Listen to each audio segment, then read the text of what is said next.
commence à la confier aux soins de la santé, des transports, de l'éducation un peu moins, mais on y vient. Quoi qu'il en soit, cette intelligence, moi j'aime à la qualifier d'intelligence augmentée. Pourquoi? Déjà, il y a une valeur sémantique importante dedans, c'est qu'on n'est pas en remplacement de quelque chose, mais en accompagnement de quelque chose. Comment on augmente notre capacité à gérer le savoir et à le transmettre. Donc c'est un élément essentiel. Donc j'ai ciblé en fait dans cette présentation 5 défis de l'intelligence augmentée. La première étant d'améliorer le processus d'apprentissage face aux classes hétérogènes. On sait que dès lors que le numérique est intervenu, quand on a créé ce qu'on appelle les LMS, les Learning Management Systems, quand on a créé les MOOC, quel que soit le pan en fait d'amélioration qu'on a souhaité apporter, ce qu'on voulait c'était améliorer le processus d'apprentissage, bien sûr, mais ça je pense qu'on le veut depuis que l'école existe.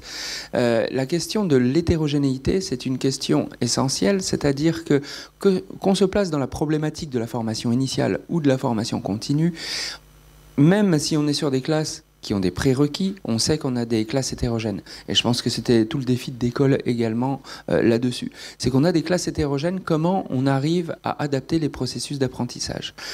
Ce qu'on ne peut pas demander à des surhommes que sont les enseignants et les formateurs d'adapter individu par individu, le numérique le peut. Et je prends une parabole que j'emploie souvent du tableau à la craie, c'est qu'on a des outils numériques à notre disposition, des logiciels à notre disposition. S'ils ne font que répliquer le système de la transmission du tableau à la craie, alors on a perdu beaucoup, parce que le numérique peut bien plus que ça.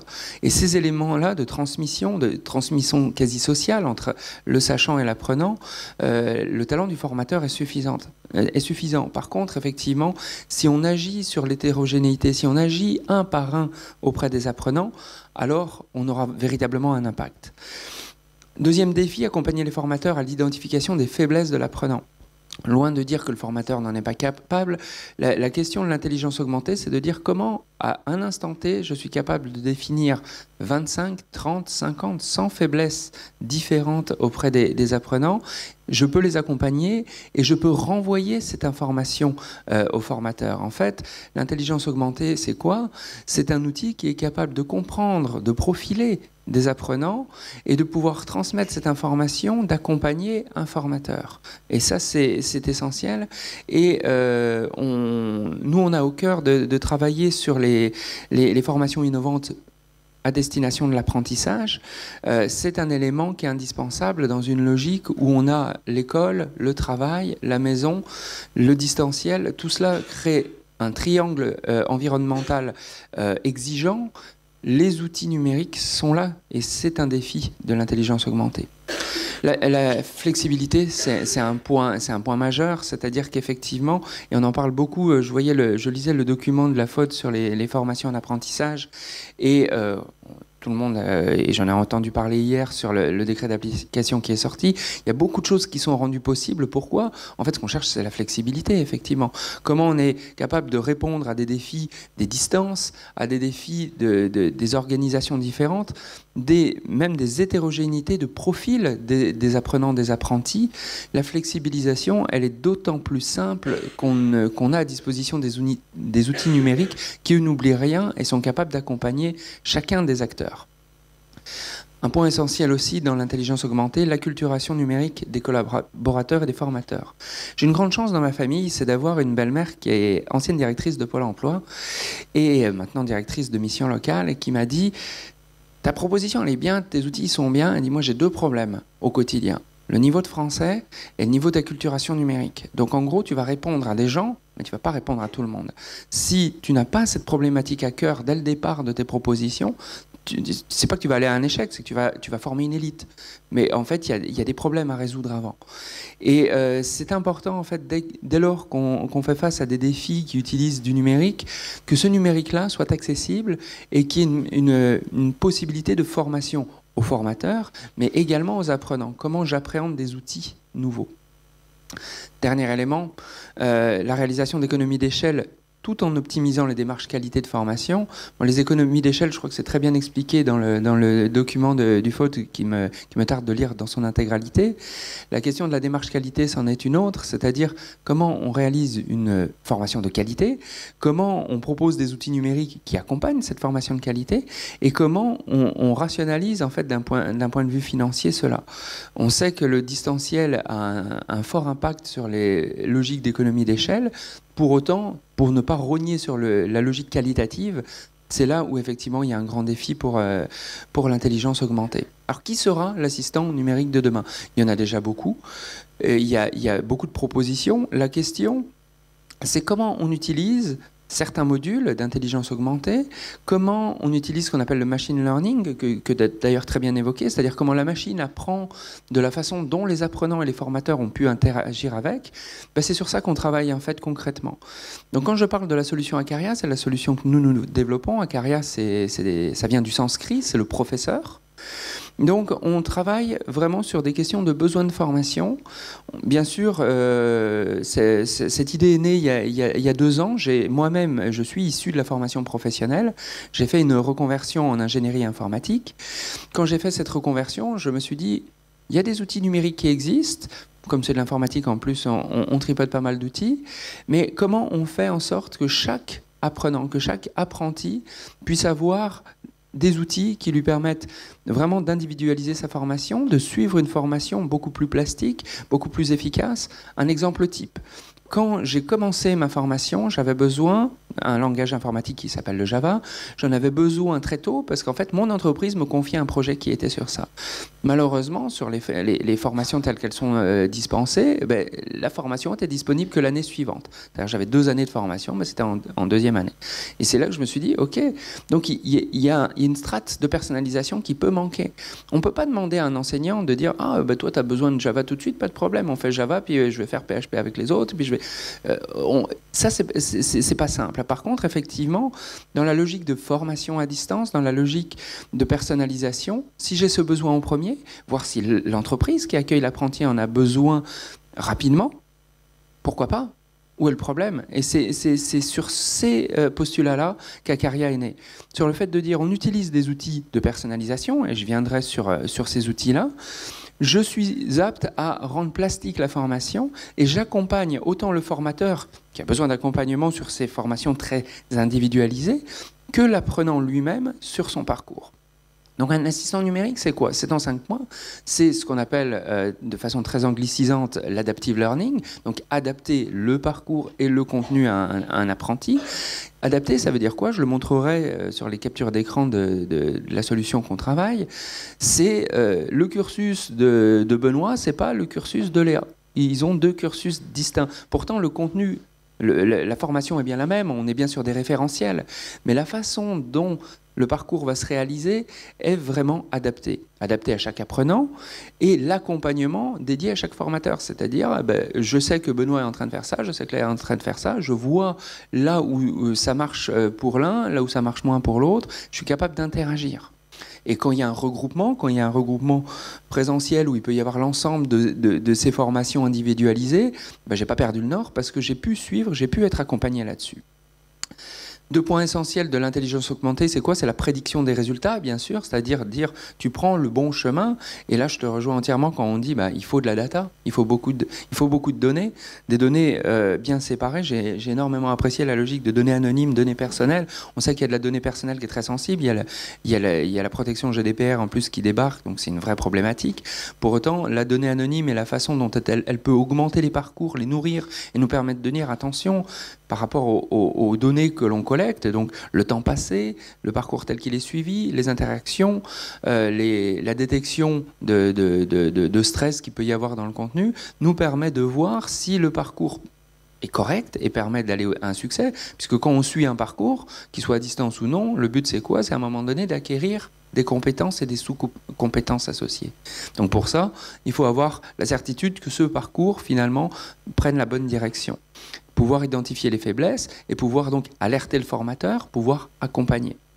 La recommandation de parcours, elle est issue directement du point précédent, ça veut dire, il n'y a pas de magie dans l'intelligence augmentée, elle repose bien sur les données des élèves, sur la façon dont les parcours ont été suivis. Et donc, il y a une première année qu'on appelle une année d'apprentissage. Alors, le problème, c'est qu'en français, en apprentissage, ça veut dire 3 choses.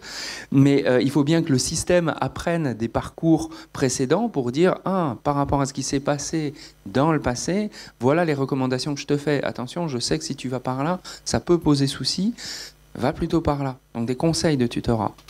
Et essentiellement, qu'est-ce que ça permet, cet assistant numérique? C'est l'approche modulaire du cursus. Je le disais tout à l'heure avec un exemple de langage informatique, mais c'est multipliable à tout. C'est-à-dire comment je suis apte à monter en compétences, mais de façon modulaire. Donc je suis apprenant, apprenti face à mon cursus. Comment, face à l'évaluation préalable qui est faite, je vais pouvoir être accompagné, recommandé, tutoré, que ce soit par des outils numériques, d'une part, et que ce soit par un formateur et un tuteur, d'autre part, qui a eu cet accompagnement lui aussi. Et permettre, justement, ça c'est le point sur lequel je souhaitais rebondir, l'accompagnement dédié à chaque formateur. C'est-à-dire chaque formateur, qu'il ait 10 élèves, qu'il en ait 50, qu'il en ait 200, peu importe. La question, c'est comment il a une photographie instantanée du niveau de ses élèves et comment il peut les accompagner. Donc voilà ce qu'est Acaria. C'est une plateforme BIOD, donc on peut avoir sur tablette, sur ordinateur, sur smartphone, qu'importe, qui a des fonctionnalités à la fois de personnalisation de cursus, donc je l'ai bien détaillé, je pense que c'est clair, mais n'hésitez pas à me poser des questions s'il y a des points d'ombre, sur accompagner un cursus différencié pour chacun. Un tuteur intelligent dédié, tu as super bien expliqué ce qu'était un agent conversationnel, tu me fais gagner 5 minutes. Et c'est important parce qu'on a fait un pilote bac de maths l'année dernière.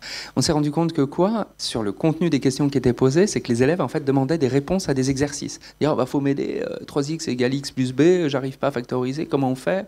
Ok, là tu veux juste qu'on t'accompagne. Donc comment en fait on rebondit en disant, on renvoie vers la partie de cours qui est pertinente et on dit voilà, c'est là que tu n'as pas travaillé.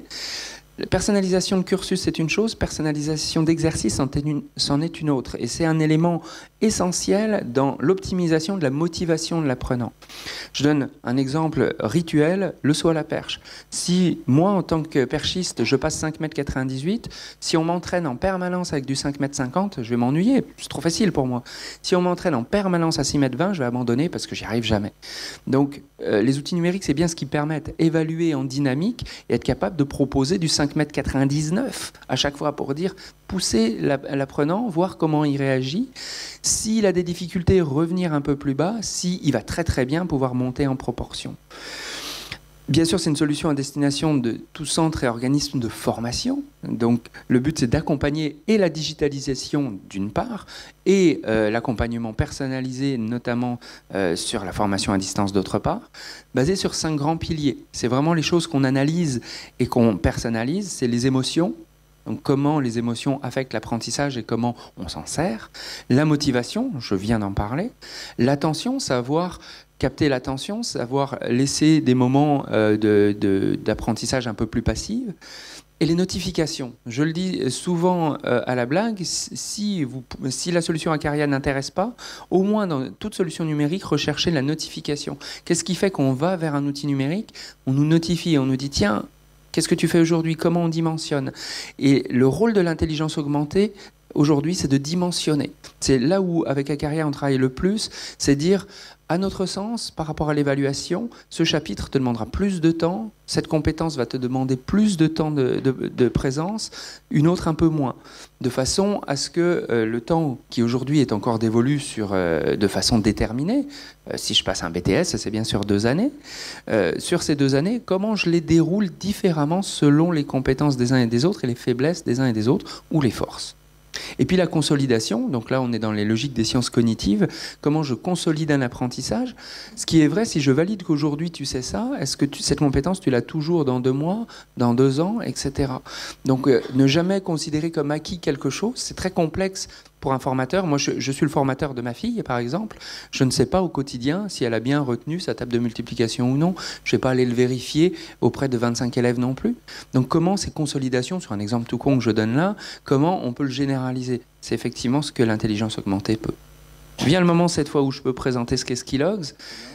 Nous, on s'est créé il y a 2 années sur le principe de disrupter le monde de la formation grâce aux outils numériques avec l'intelligence augmentée en accompagnant la transformation des CFA, des organismes de formation, des écoles et des éditeurs. Une présentation sur l'équipe. On a le réseau des écoles UNESCO en board enseignants pédagogiques pour un petit peu disséminer les solutions, puisque vous savez qu'ils ont un réseau de 10 000 écoles à travers le monde. Ça va du lycée, enfin même de l'école primaire d'ailleurs, au lycée professionnel et à la formation professionnelle, et des partenaires que vous voyez défiler là.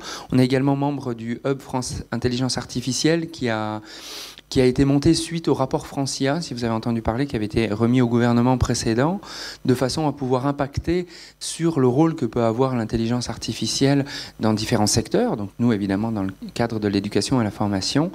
Et je finis sur 2 dernières slides qui présentent un petit peu de façon très schématique le fonctionnement. Quand vous voyez l'élément « Voici mon conseil du jour », ça, c'est typiquement de l'application métier à de la recommandation d'intelligence augmentée, c'est-à-dire comment j'exprime, comment je verbalise un conseil, un dimensionnement, un accompagnement. Alors là, c'est un étudiant, ça peut être tout à fait un formateur, qui dit, bah voilà, t'en es à temps de ton cursus, il faudrait peut-être que tu travailles un peu plus sur ça, ou bravo, t'as eu telle note, etc. Vraiment des accompagnements un peu personnalisés, des objectifs qu'on fixe et dont on voit si on les atteint ou pas, et les recommandations qui vont avec.